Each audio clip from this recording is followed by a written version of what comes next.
Bonjour et bienvenue dans cette nouvelle émission en direct de Saintes de la Cité entrepreneuriale. Nous sommes le 7 février 2024 et nous vivons une deuxième journée fabuleuse, une deuxième journée des Ferrocampus Days. Vous nous regardez d'où vous voulez, vous avez bien raison. Et vous qui êtes dans la salle, vous avez bien raison aussi, ici à Saintes. Corinne Talotte, vous menez les projets Telly et Drézy, en gros, et vous êtes responsable de la prospective chez TER. Tout à fait. Tout à fait, c'est bien ça. Bonjour à tous. C'est bien ça. Philippe Laviron, vous êtes là pour nous parler des nouvelles signalisations ferroviaires frugales. C'est bien ça. Bonjour Philippe.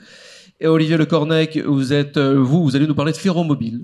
On en a parlé dans une précédente émission et là on va voir ce que c'est. Et Jérôme Poyer, vous êtes ingénieur sur la thématique ferroviaire à l'ADEME, auprès de l'ADEME. Et puis nous allons démarrer avec Luc Matisse. Luc Matisse, vous êtes en visio, merci beaucoup de vous être rendu disponible. Vous travaillez au secrétariat général pour l'investissement. Et si j'osais, et d'ailleurs j'ose, Luc Matisse, je vais me servir de vous pour reposer le décor, redresser le contexte sur Corifère. De quoi parle-t-on? Corifère 1, Corifère 2, de quoi parle-t-on? Partie intégrante de du plan France 2030, de quoi parle-t-on? Luc Matisse, aidez-moi. Oui, bonjour à tous. Contrairement à l'année dernière, je n'ai pas pu me rendre à Saintes pour cette belle journée Ferrocampus et donc je m'en remets à la technologie pour vous parler. J'espère que le son est correct et que ça ne changera pas la dynamique de la réunion. On vous entend 5 sur 5. Ouais, super. Les autres panélistes vont parler de projets concrets, de gros projets de trains légers. Donc voilà quelques éléments de contexte pour les mettre en perspective. Ces projets font partie des projets financés en 2022. Alors il y a eu un Corifère 2021, mais aussi un appel à projet ou un AMI digitalisation décarbonation du ferroviaire opéré par l'ADEME en 2022. Et l'objectif pour nous côté État, à travers ce Corifère, à travers France 2030, était de faire émerger, tester, d'expérimenter, d'évaluer. On a parlé tout à l'heure d'expérimentation, d'évaluer une série de solutions pour les LDFT, des solutions adaptées aux différents usages, les trains légers, les trains très légers, des solutions rail-route ou de la signalisation frugale. Alors, côté État, nous sommes contents et nous sommes très fiers d'avoir cofinancé via l'ADEME sur ce segment 9 projets. Ces projets sont en cours, ils commencent à produire les premiers impacts. Et c'est pour ça que je me réjouis d'être avec vous aujourd'hui et d'échanger avec les porteurs de projets. Car finalement, les aides France 2030, ce sont des investissements. Ce sont des investissements, mais dont le retour sur investissement, le ROI, n'est pas financier. Il réside dans l'impact, dans les externalités qu'on va générer, l'impact sur la décarbonation, l'impact socio-économique, l'impact sur le report modal, sur le système ferroviaire qui sera plus efficace, plus performant, plus fiable, plus adapté, plus confortable et finalement aussi plus désirable. Alors ça, c'était les projets 2022 et France 2030 un tout petit peu pitché. Mais outre ces projets, il est important de témoigner de la dynamique actuelle à travers le Corifère. Le Corifère, ce n'est pas qu'un AMI, c'est aussi toute une structuration de R&D. Et la filière s'organise, se met en ordre de bataille autour de l'innovation. Je salue le travail qui est mené par sa présidente Carole Desnaux, par la FIF, par Alenium notamment, qui transforme ce Corifère, cette instance de dialogue État-filière sur la R&D, en véritable locomotive de l'innovation. Donc je vous invite à regarder les feuilles de route sur le site web du Corifère. Et côté État, nous avons lancé un appel à manifestation d'intérêt Corifère en 2023 pour continuer la dynamique du Corifère 1 en l'imaginant comme une gare de triage des projets d'innovation. Et en adéquation avec les feuilles de route que j'ai citées là tout à l'heure. Et cet AMI, je vous le promets, sera plus simple que le premier Corifère 1. Voilà, je m'y engage. Et sur cet appel à projet, nous avons eu 42 projets déposés, ce qui témoigne vraiment de la belle dynamique des acteurs sur les différents axes. Le train à faible impact environnemental, la numérisation du transport ferroviaire, la mobilité du quotidien, les frais de ferroviaire. Voilà, j'ai probablement été trop long pour parler du Corifère 1, les projets qui vont être montrés par les porteurs de projets. Le Corifère 2, qui est un AMI en cours d'instruction. Mais je tenais vraiment à partager ces quelques mots et nous assistons actuellement, pour terminer, et sans nier les difficultés des uns et des autres, mais à une belle dynamique de modernité sur le ferroviaire. J'emprunte les mots de la présidente du Corifère. Et donc c'est un moment à saisir collectivement à travers l'innovation, car les enjeux pour le ferroviaire sont énormes et ça se joue maintenant. Merci Luc Matisse. Vous pouvez évidemment réintervenir quand bon vous semble. Vous me faites juste un signe et je vous vois sur les écrans devant moi.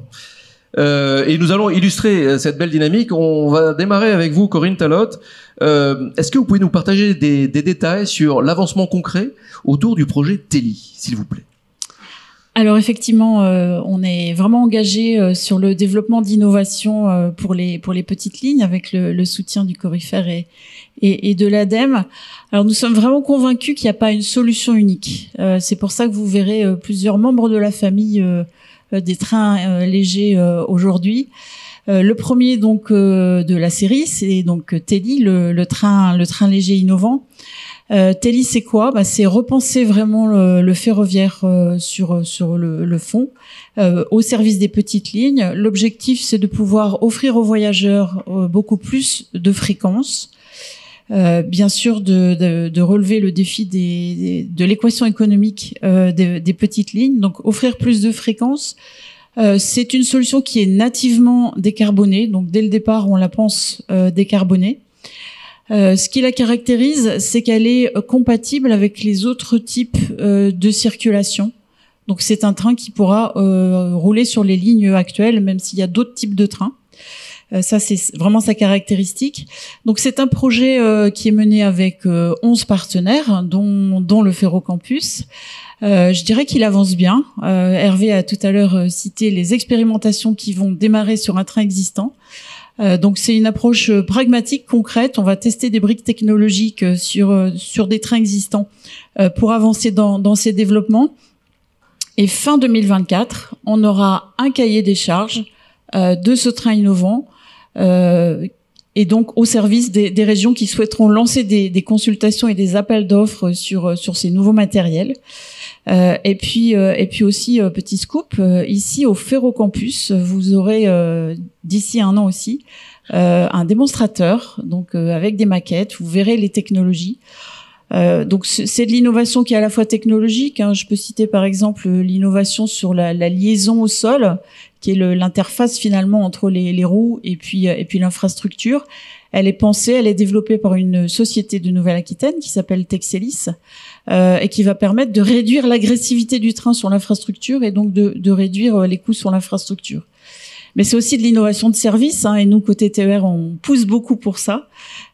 Et on va prévoir dans ce train de la modularité dans les aménagements, donc pour pouvoir adapter en fonction des souhaits des régions le nombre de places assises, le nombre de places vélo. On réfléchit même au micro-fret, comment aussi développer d'autres services que les services existants. Merci beaucoup, Corinne Talotte. On reviendra. Là, on fait vraiment un tour de table des différents projets, et puis après, on verra si nous pouvons échanger. Philippe Laviron, là, nous allons parler avec vous de comment évolue concrètement, en gros, ce projet de nouvelle signalisation ferroviaire. Merci et bonjour à tous. En fait, c'est une aventure qui a démarré en 2016 avec la région Occitanie. Donc, d'où le partenariat dont ont longuement parlé nos élus ce matin.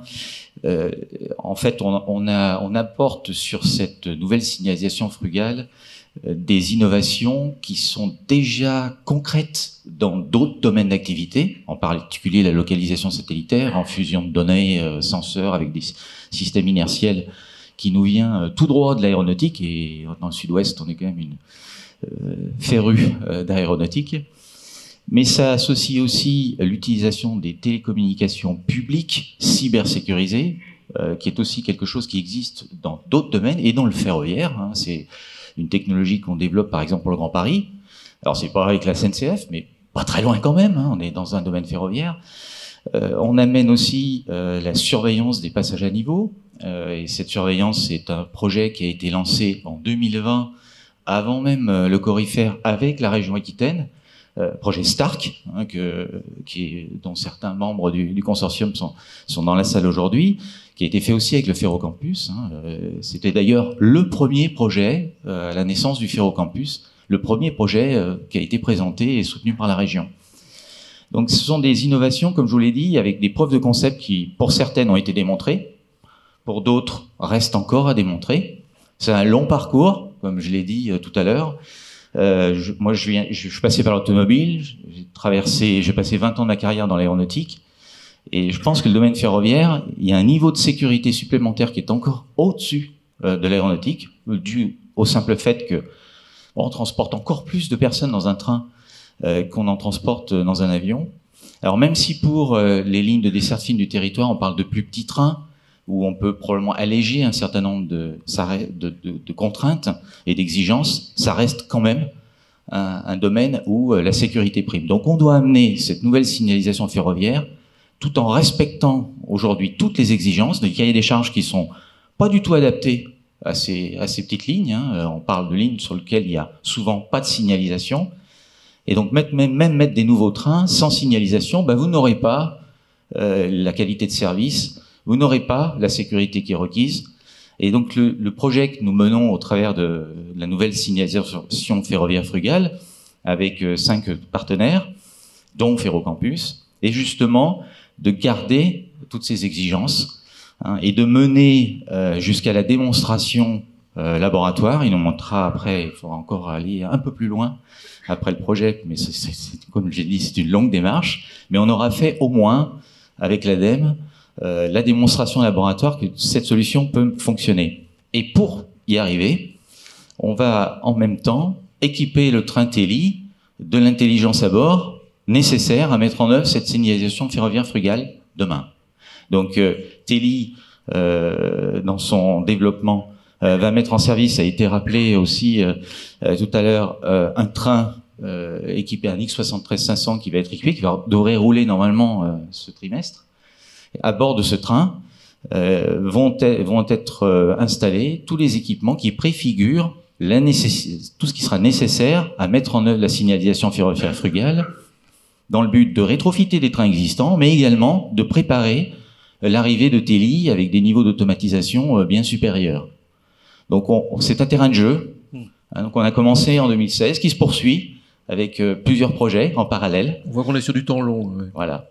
Mais avec une vision longue. Exactement. C'est une vision longue, mais on s'y attache. Merci Philippe. Olivier Le Cornec, vous portez le projet Ferromobile. Là, pareil, j'ai envie de vous poser la question de où on en est où, quels sont les développements de Ferromobile. Alors le Ferromobile était une solution de mobilité en transport à la demande sur des petites lignes ferroviaires qui permet de fournir un service de mobilité complémentaire par rapport à ce qui peut exister aujourd'hui. On n'est pas du tout sur les mêmes dimensions qu'un TER, on transporte moins de personnes à la journée. Par contre, comme on a une masse à l'essieu du véhicule qui est beaucoup plus faible que celle d'un TER, la mise en état des voies pour redémarrer des solutions est d'un ordre de grandeur au moins inférieur par rapport à ça et permet d'offrir un service. Il permet aussi de, quelque part, préserver le patrimoine du réseau ferré, parce que l'utilisation des voies permet leur maintien en état et permet leur réouverture si jamais on voulait refaire rouler un TER dessus. Ce qu'on peut rajouter en complément, c'est on s'est donné un impératif de réversibilité complet, c'est-à-dire que quand nos véhicules vont rouler sur les voies, si on arrête l'exploitation de la ferromobile, le système est directement prêt à reprendre un TER qui était classique. On laisse les voies parfaitement en l'état et on ne vient pas perturber ce qui avait été déployé. Maintenant, la question d'origine était où on en était aujourd'hui. On en est aujourd'hui à, d'un côté, éprouver nos solutions ferrées sur des vrais rails. Et là, pour ça, je tiens à remercier Ferrocampus et le Grand Port Maritime de Bordeaux, parce qu'on parle beaucoup de voies fermées, mais il n'est pas si facile que ça d'avoir un ancrage territorial qui permette d'essayer des véhicules sur des vrais rails, dans des vraies situations, et c'est ce que nous a permis Ferrocampus et le Grand Port Maritime de Bordeaux. Donc on roule maintenant depuis 2 mois sur le Grand Port Maritime de Bordeaux en testant nos véhicules, c'est-à-dire en passant sur des vitesses qui sont les vitesses qu'on a prévues à terme, c'est-à-dire qu'aujourd'hui on est monté jusqu'à 90 km/h sur les voies, on a prévu de monter à 100, on passe des aiguillages, on passe des zones qui sont cohérentes par rapport à des passages à niveau, on est en train de valider notre plateforme mécanique pour avoir du matériel qui soit capable à la fois de rentrer sur le fer, de rouler sur le fer, et en même temps d'aller sur des hubs à proximité des voies pour pouvoir ou faire de la maintenance, ou prendre en charge des passagers, ou se prédisposer pour un déploiement, parce qu'on a des véhicules qui doivent rouler en peloton. Donc ça, on est en train de le faire. De l'autre côté, au niveau des équipes, on a d'autres véhicules qui, là, ne roulent uniquement sur la route, mais sur lesquels on est en train de préparer toute l'autonomisation, toute la préparation des softwares qui vont permettre aux véhicules de rouler, et qu'on viendra déployer après, parce que les véhicules sont des jumeaux physiques, sur nos solutions ferrées, quand on aura nos expérimentations et nos pilotes de service, qui sont prévus pour la fin de cette année. Merci Olivier Le Cornec. On va ouvrir cette conversation. Il y a des questions que vous avez posées par SMS. Jérôme Poyer, j'ai envie de démarrer avec vous quand même. Il y a d'autres projets surtout. Il y a d'autres projets dans le Corifère 1. Il y en a peut-être qui sont présents, mais s'ils ne sont pas présents, on peut citer, il y a Ecorail, il y a Taxi-Train. Ecotrain, Taxi-Rail. Ecotrain, Taxi-Rail, ben voilà. Voilà, effectivement. Donc, alors, Ecotrain et Taxi-Rail, donc, sont deux autres projets sur le segment. Alors, toujours c'est un peu difficile de parler des segments parce que il y a aucune définition publiée sur ce qui est un train léger, un train très léger. Donc, dans les grandes lignes, on va dire que dans les trains légers, on va compter le Teli, train très léger, sans doute le Drési et l'Ecotrain Taxi-Rail, donc qui sont donc des véhicules à peu près 2 fois plus petits, à peu près 2 fois plus petits que le 73 500. On va donc compter ensuite le segment de véhicules rail-route avec donc FlexMove et alors je le mentionne mais je ne le suis pas, le projet Flexi aussi. Et encore plus petit, on a le projet Urban Loop, donc ce qui est pour une navette autonome sur rail dédié. Côté signalisation, donc on a le projet NS2F, mais Teli travaille aussi avec le projet SIG4L DFT, un autre projet de signalisation avec aussi pour objectif d'avoir une signalisation frugale sur les lignes de desserte fine des territoires. Puis après, dans le premier Corifère, on a eu aussi d'autres projets. Donc, je pense surtout au projet Infralight, qui est aussi sur les lignes de desserte fine du territoire. Pour le coup, pour développer une infrastructure, puisque là, on a des représentants côté véhicules, mais l'infrastructure est aussi un sujet extrêmement important sur les lignes de desserte fine des territoires. Donc, je mentionne le projet Infralight, qui vise à développer une infrastructure légère pour ces lignes de desserte fine des territoires, et avec donc une compatibilité, une corrélation évidente avec du coup tous ces projets de véhicules pour avoir in fine un système complet pour ligne de desserte fine des territoires. Merci Jérôme. Nous avons une question, Luc Mathis. Je me tourne vers vous sans doute, puisque y aura-t-il un Corifère 3 ? Ah, c'est la question à quelques millions d'euros. Passons. On n'est pas obligé d'y répondre. Ce n'est pas prévu, mais ce n'est pas exclu. Il est important de traiter rapidement les projets en cours d'instruction sur le Corifère 2, donc affaire à suivre. Et donc, je reviendrai avec plaisir l'année prochaine pour teaser un peu plus ce sujet. Alors, puisque nous sommes peut-être déjà dans le teasing des prochains projets, il y a aussi une question par SMS. Est-il prévu à l'avenir d'intégrer les biogaz et notamment les bio-GNV dans les futurs Corifères et dans France 2030 ?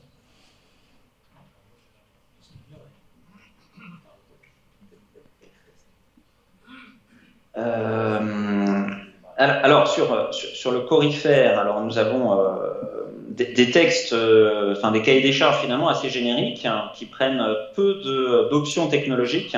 Ce qui sera important pour nous, c'est d'avoir du sens dans la décarbonation et sur la performance du système. Ensuite, en fonction des éléments qui seront en cours, qui sont en cours de définition, qui seront bien tranchés à un moment donné dans le cadre de la planification écologique, le cahier des charges sera mis en adéquation. Donc pour l'instant, l'histoire n'est pas écrite. Ça dépendra aussi de la capacité et la volonté des industriels à aller vers ces nouvelles sources d'énergie. Mais restons quand même aussi dans l'optique de la décarbonation, et ça sera notre boussole la plus importante. Merci Luc Mathis. Corinne Talotte, il y a un autre projet que vous pilotez, c'est le projet Drési. Alors Drési, c'est quoi et on en est où ? Alors tout à fait, un deuxième exemple, deuxième personnage de la famille, si vous voulez bien l'afficher. Donc c'est Drési. Donc alors non, c'est pas ça. Voilà, donc voilà Drési, je vous présente Drési, donc projet qui est également piloté par Innovation Group avec donc un projet à 5 partenaires. Son objectif, c'est de redynamiser des lignes à plus faible trafic. Donc il adresse un segment de marché un peu différent de ce qu'on a vu avec Teli tout à l'heure et avec une approche projet assez différente. Probablement un peu plus en rupture puisque là on veut aller très très vite sur une expérimentation d'un premier mobile sur une première infrastructure. Donc on est en train de préparer une ligne démonstratrice donc qui sera en grand test. C'est la ligne entre Saralbe et Kalhausen. Et puis la conception du mobile est en cours, notamment avec l'OR. C'est un mobile donc qui a 30 places, qui est aussi basé sur des technologies et des innovations d'usage. Hein, c'est toujours les deux aspects. Donc sur la technologie, on peut citer donc c'est un train à batterie avec une recharge qui doit se faire en ligne. Donc ça, c'est un enjeu assez important. Je regarde Monsieur Lagrave, puisque vous en avez parlé tout à l'heure, sur l'enjeu de recharger les batteries. Donc là, c'est un mobile qui se rechargera en fait lorsqu'il s'arrête en gare. Donc voilà, un sacré challenge pour les partenaires du projet. L'objectif, c'est effectivement de redonner de l'attractivité sur ces petites lignes, donc aussi des aménagements qui vont être modulaires, donc pour que les régions puissent choisir les aménagements, et puis un soin particulier apporté sur ces aménagements intérieurs pour que le ferroviaire soit aussi attractif et qu'on arrive à recruter des voyageurs qui sont aujourd'hui en voiture. Et puis un enjeu aussi important, et là je regarde aussi Monsieur Mathis, hein, un enjeu important au niveau des autorités de sécurité. Donc il y a un travail important aussi qui est mené avec le PSF et les STR-MTG pour inventer finalement le système d'exploitation de ces trains, alors qu'on dit plutôt très léger. Donc ça avance bien aussi. L'objectif, c'est de pouvoir rejoindre les gares terminales, mais d'avoir aussi en ligne un système d'exploitation plus adapté en fait à ces mobiles. Donc des enjeux qui sont à la fois techniques, économiques et puis de réglementation. Merci Corinne Talotte. Je me tourne vers vous, messieurs les élus. On le voit avec le Coryphère, il y a un enjeu assez fort sur les lignes à desserte fine. Si j'osais la question, c'est quoi votre stratégie sur vos territoires? Est-ce qu'il y a un marché, un véritable marché pour ces lignes à desserte fine sur vos territoires respectifs? Alors d'abord, il vous a pas échappé que nous sommes là deux régions nous sommes engagés sur la réouverture de lignes que certains appellent des petites lignes. On pense qu'elles sont plutôt des lignes de desserte fine du territoire que des petites lignes. Parce qu'autour, c'est pas des petites gens qui y vivent, et c'est pas des petites gens qui sont desservis. Donc, c'est important d'être aussi respectueux de ces territoires, et nous le faisons avec ce qui existe aujourd'hui. Parce que si nous avions dit au territoire, on réouvrira quand on aura les nouveaux matériaux, autant leur dire que c'était vraiment pas pour demain. Donc ça, c'est quand même la première réaction. Et donc moi, je serais plutôt pour dire tout ce qui nous est présenté là, ça fait partie de choses qui peuvent trouver leur place en complément de ce qui existe aujourd'hui, et pas à la place de ce qui existe aujourd'hui. Et les lignes de desserte fine du territoire, jusqu'à plus ample informé, c'est des lignes ferroviaires qui existent, qui ont été desservies et qui, pour une part importante, ont encore vocation à être desservies. Je me permets d'insister un peu sur cet aspect parce que faisons tout de même très attention à ce que l'innovation qui est indispensable et que nous soutenons ne serve pas à certains loin des territoires de dire du coup tout ça veut dire que la page est tournée sur le train et quand il y aura les nouveaux supports, on verra ce qui se fera. Je pense que c'est un point important de précision et sur une région comme la nôtre avec 13 départements, mais j'imagine que Renault avec 12 a au moins autant de solutions, des lieux et des terrains d'exercice, d'expérimentation, de jeu au bon sens du terme pour les différentes propositions qui ont été présentées. Il y en a plein, et donc c'est pas ça qui manque. Après, je pense que dans les présentations, moi, ce qui me manque là à ce stade, c'est que quid des autorisations et des réglementations. J'entends, Madame, quand vous dites que ça avance bien, d'accord, pour avoir discuté quand même un peu, en particulier avec l'entreprise LOR, la question toute bête de comment on gère les passages à niveau, quelle va être réellement la demande sur le poids sur les rails, quel va être le référentiel et quelles seront les contraintes du référentiel. Il me semble qu'à ces questions un peu basiques et pas du tout techniques, il n'y a pas de réponse. Mais il me semble que ces réponses-là, elles sont vitales pour que le projet puisse continuer à avancer. Donc, je crois que de ce point de vue, nous avons un vrai problème entre un affichage national, France 2030, l'innovation, il faut y aller, il faut faire, un peu de financement à ce niveau-là, il y en a, mais permettez-moi quand même de continuer de dire qu'il y en a un peu du plan national, je pense qu'il mériterait d'y en avoir beaucoup plus, et puis la réalité de comment ça peut se faire. Parce que s'il n'y a pas cette réalité, c'est compliqué. Quand je prends la situation de l'Occitanie, quand sur une ligne sur laquelle il passe tous les jours 50 trains de fret, occasionnellement des TGV détournés, et que nous voulons mettre 14 TER supplémentaires, et que l'autorité environnementale nous demande une enquête complète pour mesurer l'incidence du retour du train, excusez-moi, mais c'est 24 mois d'enquête supplémentaire. Je pense que nous sommes loin entre ce qui peut être annoncé comme une solution et la réalité. Et encore dessus, nous n'y faisons circuler que du TER reconnu, parce que si en plus nous voulions faire circuler un TER qui n'était pas agréé, alors là, c'est pour mes petits-enfants. Donc voilà, je crois que de ce point de vue, il est urgent, et je crois que c'est aussi ce qu'attend le monde industriel, qu'il y ait de la lisibilité, de la visibilité sur est-ce que oui ou non, l'innovation, elle pourra se concrétiser. Merci, Monsieur Gibelin. Renaud Lagrave. Moi, je vais d'abord commencer par un gros mot. Aménagement du territoire. Ouais, je sais, hein, ça se dit plus, c'est archaïque. Je revendique mon archaïsme en la matière. Je dois pouvoir dire que si on est dans ces dispositifs, Jean-Luc comme moi, comme d'autres régions, c'est parce qu'on croit encore à l'aménagement du territoire. Je pense que vu de Paris, ils s'en foutent, ils ont le métro, ils ont le Transilien, le TGV, le truc, ils ont tout. Donc ils s'en foutent de savoir comment nous on se déplace. Nous on s'en fout absolument pas. Et donc j'ai beaucoup aimé l'expression de Jean-Luc. Petite ligne, ça veut dire quoi? C'est d'un tel mépris. Nous c'est quasiment 60% de notre réseau ferroviaire en Nouvelle-Aquitaine, c'est des vues de Paris petites lignes, c'est-à-dire les 7 à 9 dont tout le monde se fout aujourd'hui. Et le sujet il est là. Moi j'adore l'innovation, vous avez compris, j'ai déjà vu plein de choses avec Drézy, Telly, tout, j'ai tout vu, super. Puis à un moment donné, j'ai posé la question qui, a priori, fâchait un peu. J'ai dit, mais c'est quoi la plateforme pour accueillir ça? Pardon de venir trivial, hein, Jean-Luc l'a fait sur d'autres sujets. Moi, j'ai dit, c'est quoi la plateforme? C'est-à-dire que, bon, moi je vois bien, hein, il y a plein de lignes encore, celles qui n'ont pas été transformées en voie verte, qui sont existantes. Bon, alors franchement, il y a des arbres au milieu, c'est pas le plus compliqué. Enfin, les rails, ils datent de 1800, 1900 et ainsi de suite. Bon, on peut mettre un Drézy ou un Telly dessus? C'est question bête, hein, vous voyez ce que je veux dire? Parce que sur les 7 à 9, si c'est pour nous dire, bon bah écoutez, voilà, en fait, vous avez pas tout compris.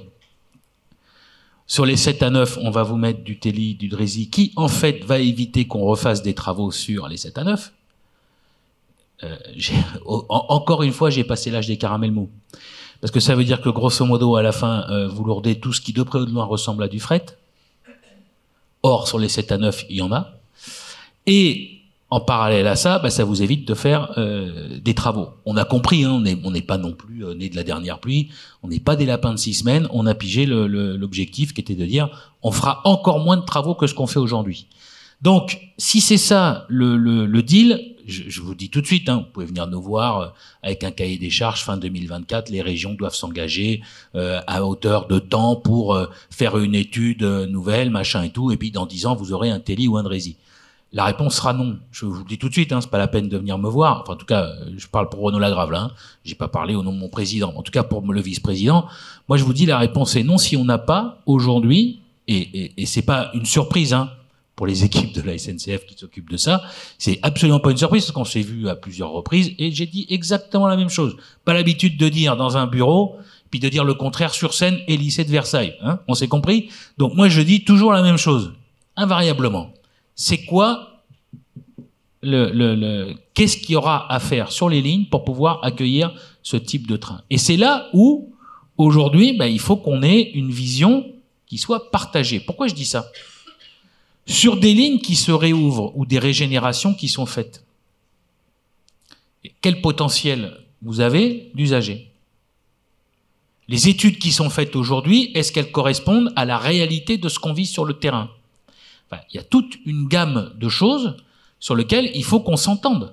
Voilà. Sur des lignes qui aujourd'hui sont dédiées au fret, est-ce que Telly, Drézy et son orchestre peuvent potentiellement se poser dessus?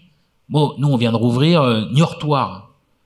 Les usagers qui sont sur la ligne, pour le fret, nous disent, oh, attendez, maintenant vous allez penser aux voyageurs. Pour penser aux voyageurs, il faut juste refaire la modernisation, la signalo, le truc, le machin, le bidule. Il y en a pour mot compte double. Donc, et encore, et quand ça tombera sur le pied de quelqu'un. Donc, et c'est pareil sur Agen-Hoche, on n'a même pas réouvert au fret que ça y est, tout le monde est en train de nous dire, non mais c'est bon, vous rouvrez aux voyageurs. Attendez, c'est quand même pas le même folklore. Donc moi, si on me dit, tant qu'on me dit pas, pardon, quelle est la plateforme, de quoi il y a besoin, quel est le référentiel, j'y reviens pas, Jean-Luc a tout dit, quel est le référentiel, quel est le niveau de sécurité qui est demandé par le PSF. J'ai compris que c'était pas simple, les discussions qu'on pouvait avoir sur ces sujets, et je l'entends. Mais en même temps, il y a un moment donné, on peut pas, et j'ai bien entendu madame dire, on va venir vous voir fin 2024, vous allez signer en bas à droite, et vous allez commander les futurs trains, tous, autant que vous êtes. Non, ça va pas se passer comme ça. Ça va pas se passer comme ça, il va falloir qu'on se parle, et qu'on ait une visibilité pour l'avenir. Encore une fois, nous, on est fermé à rien, au contraire. Si on peut réouvrir des lignes grâce au Telly, Drézy et tout ça, mais on est les premiers d'accord. Le sujet, c'est qu'on va pas le faire n'importe comment. C'est qu'a priori, il manque 2-3 paramètres dans les discussions en cours. Corinne Talon, vous voulez peut-être rebondir, mais c'est pas... Ça fait beaucoup de questions. Oui, non, on n'est pas obligé. Fin 2024, il y aura une discussion, c'est sûr. Alors, sur Telly, mon collègue de Thales a tracé une voie possible d'optimisation sur la partie infrastructure. Sur Drézy, c'est comme j'ai dit, c'est un peu différent. On cherche à aller sur le terrain aussi pour tester ce dont on a réellement besoin. C'est quoi le juste besoin sur l'infrastructure, et ça fera partie du test. Donc le projet d'innovation est conçu pour intégrer aussi cette dimension-là, et ce qu'on va faire dans le test, c'est à la fois les tests techniques, mais aussi le test du business model complet, puisque ces deux projets sont des projets bien sûr systémiques. Et sur le volet réglementaire, c'est la même chose. On a prévu dans le projet un lot spécifique. Il y avait ce matin même des discussions avec les autorités de sécurité. On l'a pris en compte dès le début du projet d'innovation. On n'a pas encore toutes les réponses, et j'ai bien entendu Monsieur Gibelin, mais on a encore 2 ans de projet avant d'arriver sur le terrain. Donc on s'est mis en ordre de marche, et en tout cas on a identifié dès le début que c'était un verrou indispensable. Et sur le volet infrastructure, on vous rejoint aussi, ça fait partie des projets d'innovation qui ne sont pas que des projets matériels et qui sont des projets systèmes intrinsèquement. Merci Monsieur Laviron. Je voudrais juste rajouter un point, parce que j'ai oublié tout à l'heure en expliquant quel était le contenu et les objectifs du projet NS2F sur la nouvelle signalisation ferroviaire frugale. Il intègre bien l'interopérabilité, et il prévoit aussi le passage des trains de fret. Donc, moyennant des aménagements probables sur les règles d'exploitation, mais c'est prévu. Donc, non seulement il permettra de continuer à rouler avec les trains existants, mais il va aussi permettre les trains de fret et également l'arrivée de Telly derrière. Mais, de toute façon, ça traite que la signalisation. Donc, soit la voie est capable de continuer à être exploitée, soit il faut régénérer. Ça ne change rien. Avec le micro, Monsieur Lagrave. Mais ça clarifie un peu les choses, parce que franchement, il y a une expression qui est utilisée par le DGS de la région, beurrer les lunettes. Vous voyez, bon. On peut pas beurrer les lunettes des gens avec, vous allez voir, on va mettre des trains partout, super machin et tout, à moins cher, qui sont moins lourds. Et dire, oui, par contre, il va falloir régénérer. Mais régénérer avec qui, quand, comment et quel argent? Est-ce qu'on peut commencer par le début? Donc moi, je suis d'accord pour qu'on rajoute des trains partout où on peut. Et cette idée me paraît frapper du bon sens. Je vous le dis comme c'est. Mais il y a un moment donné, on peut pas faire miroiter des trucs comme ça tant qu'on n'a pas réglé le problème de la régénération. Parce que la régénération, sur qui ça va retomber? Moi, si SNCF Réseau vient me dire, Monsieur Lagrave, ça y est, c'est bon, on a trouvé la solution, on vous régénère le réseau, il y a 1,3 milliard à faire juste pour la Nouvelle-Aquitaine. Feu! Et voilà, vous ajoutez 1,6 milliard pour Occitanie. Mais moi, s'ils viennent nous voir en nous disant, pas de problème, allez, ça y est, c'est bon, vous avez des rails partout. Je parle même pas encore une fois, hein, je parle pas de RTMS, machin, tout ça et tout. Je parle juste régénérer les voies. Vous voyez, c'est du basique.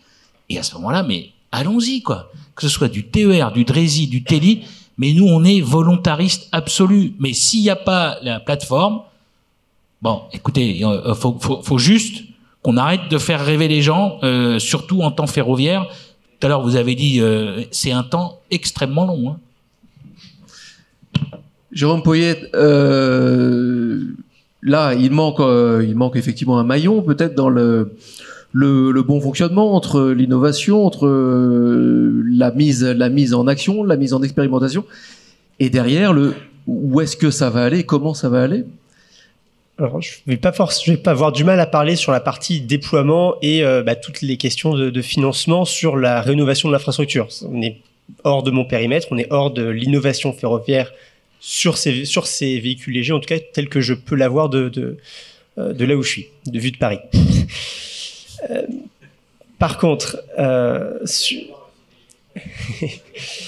sur ces véhicules légers, il y a effectivement un gros travail à faire. D'une part, de définition de ce que chacun peut faire. C'est la question de, mais vous, quel véhicule vous faites? N'importe lequel de vos projets ou des autres projets que j'ai listés tout à l'heure. On a très souvent les régions qui me disent, mais c'est ce projet-là, ce véhicule-là, de quoi il a besoin, de quoi il est fait, dans quelle catégorie il rentre.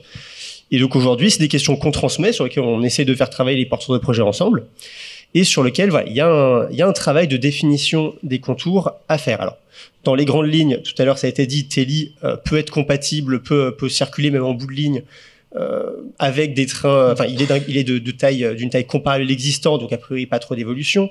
Sur les trains très légers, ça va être plus compliqué quand même en bout de ligne de cohabiter sur les mêmes voies, même très compliqué. On parle de contraintes réglementaires très très compliquées. Après, les véhicules rail-route, encore plus compliqués sur les bouts de ligne. Par contre, pour le coup, sur le rail-route, on peut se permettre de rouler sur du rail dégradé, du rail moins régénéré. Par contre, on est peut-être moins adapté à des plus forts flux. Peut-être. Est-ce qu'il existe un groupe de travail qui aide les régions à voir, oui, c'est là où ça peut fonctionner. Là, non, là, on verra plus tard. Ou pas. Je mets les pieds dans le plat, sans doute, mais. Enfin, pardon, on n'a pas besoin. Visiblement, si, puisque ça. Mais nous, on sait où on peut les mettre quand même. On connaît un tout petit peu notre réseau. Vous savez où donc ça on peut sait aller. où on peut aller. Le sujet, il n'est pas là. C'est qu'on ait un cahier des charges. Donc là, je comprends bien. L'ADEME va pas se mouiller. Mais par exemple, Madame disait tout à l'heure, il va se recharger en gare. Savez-vous que pour recharger un TER à batterie, combien nous demande SNCF Réseau pour le recharger en gare? Au hasard, à la gare de Mont-de-Marsan. Je connais bien puisque je suis de là-bas. Et donc, on va mettre un TGV. Non, pas tout à fait. Pas tout de suite, bientôt après. On va mettre un TER à batterie qui va arriver à Mont-de-Marsan. Combien nous demande SNCF Réseau pour recharger le TER en gare de Mont-de-Marsan? Dites un prix. C'est les enchères. Allez, 30 000. Combien? 30 000 euros. N'importe quoi. 45 millions. Ah. Donc, si on vient me voir pour nous dire, écoutez, on va mettre des DRESI qui vont se recharger partout en France et qu'à chaque bout de ligne, il faudra 45 millions, qui finance? Là, pour le coup, l'ADEME est responsable. Et voyez ça avec SNCF Réseau qui demande 45 millions d'euros. Et là, pour recharger le train, c'est 45 patates à chaque gare, là où il faudra recharger les trains. Pardon de devenir trivial. Mais en même temps, on peut pas dire on va mettre un train à batterie et pas le recharger nulle part. Ça va pas être possible. Ou alors on a inventé un truc qui m'a échappé. Donc une fois qu'on s'est dit ça, c'est pareil sur ce que je disais tout à l'heure sur la plateforme. On peut pas aujourd'hui dire qu'on va rouler sur toutes les plateformes indifféremment. Et c'est aujourd'hui le constat qui est fait par les porteurs du projet. Et moi je l'entends. Mais donc il faut dire la vérité que à partir du moment où on veut mettre un TELI, un DRESI ou toute autre chose, il y a des investissements à faire sur le réseau qui sont extrêmement importants. Voilà. Donc en termes d'innovation, là où il y a besoin de coordination, c'est avec les organismes de sécurité, c'est les homologations, c'est avec évidemment réseau et tout ça. Moi, je peux vous dire demain matin, si vous voulez, où on va pouvoir mettre du Drési, du Télé et ainsi de suite sur la Nouvelle-Aquitaine. Et je pense que Jean-Luc est capable de le faire sur Occitanie. Là où on peut mettre du train à batterie, là où on peut mettre du GNV si on est homologué demain, et ainsi de suite. On sait, hein, juste on n'a aucune prétention, mais ça, on sait le faire. Par contre, ce qui est sûr, c'est qu'il va falloir nous dire comment on fait pour régénérer l'ensemble de ces voies, là où on mettra du train... parce que c'est pas que le train léger dont on est en train de parler. C'est tout à l'heure, je l'évoquais, c'est le train à batterie, c'est le train bio-GNV. Comment on va recharger au bio-GNV? Si vous êtes au milieu de nulle part, faut bien le recharger aussi. Donc tout ça fait partie quand même de l'équation sur laquelle il faut qu'on puisse avoir effectivement plus de connaissances. Merci, Monsieur Lagrave. Allez, Olivier Le Cornec, un tout dernier mot, mais vraiment un tout dernier mot. Vraiment très rapidement, je reviens juste sur la solution Ferromobile. Quelque part, on a une voiture qui fait du rail-route. Les frais d'investissement pour la mise en état, ils sont connus. L'infrastructure, on ne vient pas la modifier sur la signalisation. On n'a pas besoin de caténaire. Non, on ne vient pas la modifier sur... On n'a pas besoin de caténaire puisqu'on a un véhicule à batterie et on se recharge comme une voiture. On a une capacité qui est limitée en emport, c'est très clair. On va pouvoir avoir des véhicules en convoi. On aura entre jusqu'à 1000-1500 passagers par jour. C'est pas un TER, c'est une solution. Mais la question du passage à niveau, elle n'est pas réglée. La question du passage à niveau est gérée avec le STRMTG sur un principe tram-train. On peut en parler. On entend surtout que les discussions vont se poursuivre après cette émission. Luc Mathis, pardon, vous m'avez gentiment aidé à planter le décor, si je puis dire, au début de cette émission. Mais j'ai envie de vous appeler aussi à l'aide pour clore cette conversation, sachant que ce n'est qu'une conversation, ce n'est qu'une étape, évidemment. Qu'est-ce qu'on peut dire pour clore cette conversation, Luc Mathis? Oui, merci beaucoup. Ce qu'on peut peut-être rappeler, c'est que le choix fort qui a été fait de mettre le sujet des trains légers et des DFT au sommet de l'agenda de l'aide à l'innovation était un choix interministériel. Et que derrière, bien évidemment, la vision système est aussi portée par le ministère des Transports et son administration pour justement réfléchir ensemble avec l'ensemble des parties prenantes pour dépasser les difficultés qui sont tout à fait légitimes. Ensuite, que les projets, et c'est le rôle du Coryfer, c'est aussi d'expérimenter, c'est d'avoir des approches éminemment usage pour pouvoir identifier les complexités, travailler en écosystème, en équipe, avec toutes les parties prenantes et bien sûr les collectivités territoriales pour pouvoir trouver les bonnes solutions pour les bons usages. Et donc j'insiste beaucoup sur cette approche orientée usage. On n'est pas que dans le techno-push.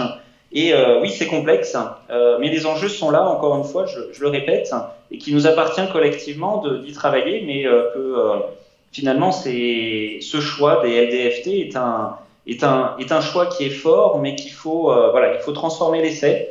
On n'est pas encore au bout du chemin, bien évidemment, mais c'est probablement une des solutions pour les systèmes de mobilité, pour la décarbonation et pour tout simplement nos concitoyens. Donc le chemin est long, mais allons-y et tous ensemble. Merci Luc Mathis, merci madame, merci messieurs, merci à tous d'avoir suivi cette émission. C'est la fin de cette émission, ce n'est que le début d'une longue discussion qui se poursuit, qui se prolonge. À tout de suite pour d'autres émissions. Merci.